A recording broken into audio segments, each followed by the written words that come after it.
Alright, so what brought me to the initial decision of going into the degree that I chose? What brought me to the decision to study computer science, honestly, was the love that I have for technology. I come from a poor country and I never dreamed of having a computer when I was young. So, the most I could aspire to was having a boombox, even that was dreaming big. I saw my first computer when I was 15 and immediately fell in love with it. Since then, I have built and destroyed around 6 computers in my lifetime trying to improve them.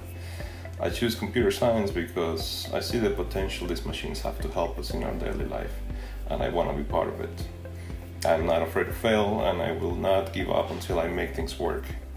There is simply no other field that I'm going to test my problem-solving skills and satisfy my curiosity better than here in computer science. Who is the program director for your degree program at Full Sail? The program director of my degree is Rebecca Lees. She grew up in a family of engineers and she has an impressive number of degrees. Ms. Lees started with a bachelor's in psychology, and later she decided to switch to human-computer interactions towards the end of her degree. From there she went to get her master's and PhD in modeling and simulation at the University of Central Florida. She's very impressive, and one day I would like to meet her if I could. So what type of software and or programming languages will I be using in my degree? The standard programming languages in my industry are Python, Java, Script, Java, C# and C++. But during my degree, I will most likely be learning C# and C++, since these languages are frequently used in the media and gaming industry. From your research, what degree skills do you think you would like to focus on and why?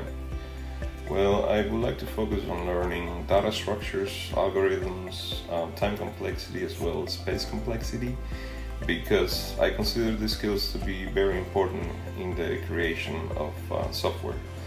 Software development is a very dynamic trade, and I am aware that I will never stop learning new things all the time. But I feel these skills are a fundamental base from which I can build up. Now that said, I will also like to learn one language very well, because I'm aware that I'll be using different languages during my career, but learning at least one of them very well, the rest of them will be much easier to learn. What do you think would be the hardest class that you will run into, and why do you think it would be the most difficult for you? Well, the hardest class I will take, in my opinion, are discrete math and historical archetypes and mythology. I can tell you that last one is hard for me to even pronounce. Discrete math is going to be hard because so many of the problems will seem impossible to solve. I've been looking at videos on YouTube about the subject, trying to solve some of those problems by myself, and it has been a challenge. But you know what? It was one of those problems that made me even want to study computer science in the first place. I want to be able to solve problems that seem impossible to others. The historical archetype class is going to be hard because I always remember being horrible at history. It seems like people names and dates have always escaped my mind, but I've always been able to remember what they did. At the end, we'll see what these classes bring, but no matter what it is, I will succeed in passing them because I will not stop doing my best. What do you think would be the easiest classes that you will run into and why? Well, the easiest classes for me would probably be linear algebra and physics, because before I started Full Sail I was taking calculus 2, and I can tell you linear algebra doesn't hold a candle to how difficult calculus is. Physics I've always been a fan of. The hardest part of physics for me is the measurements conversions. 1 meter equals to 100 centimeters, that makes sense to me, but when you tell me 1 mile is equal to 5,280 foot, it just blows my mind. Even though I consider these classes to be the easiest, I can tell you I will treat them no different. I know how dangerous it is to overestimate one's skills, and I believe that staying humble and ready to learn is very important. So how would you go about succeeding in those hard classes, and what would you do now to help prepare for them? In my case, to succeed in the hard classes, I will need to go above and beyond when taking them. I would not limit myself to the class materials, but I will also do my own research. I would probably dedicate more time to these classes, and I would reach my peers to see how they overcame any obstacles I might find. Helping others overcome their own hurdles is another good way to cement what you learn in class.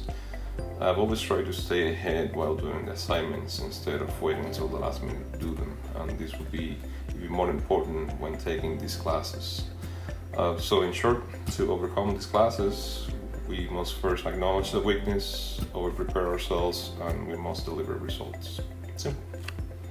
How will you break down your time to make sure you succeed in your classes? The way I break down my time right now is having a schedule set. I don't have much time to spare, so I try to use it the best I can. I work full-time, and every week I'll go over 40 hours. So I don't have a set time like most people do at their jobs. Monday, Tuesday, and Friday I will study from 5 p.m. to 7 p.m. I will take Wednesdays off because my day work is too long. Friday and Saturday are my 2 days off, so I'll use them completely for work assignments. I work on Sundays, but usually if I finish early, I will reward myself with a nice afternoon with my wife. School is the most important thing for me right now because it represents not only my future but my wife's too. I will not let her or myself down no matter what, so failure is not possible for me because I will never quit.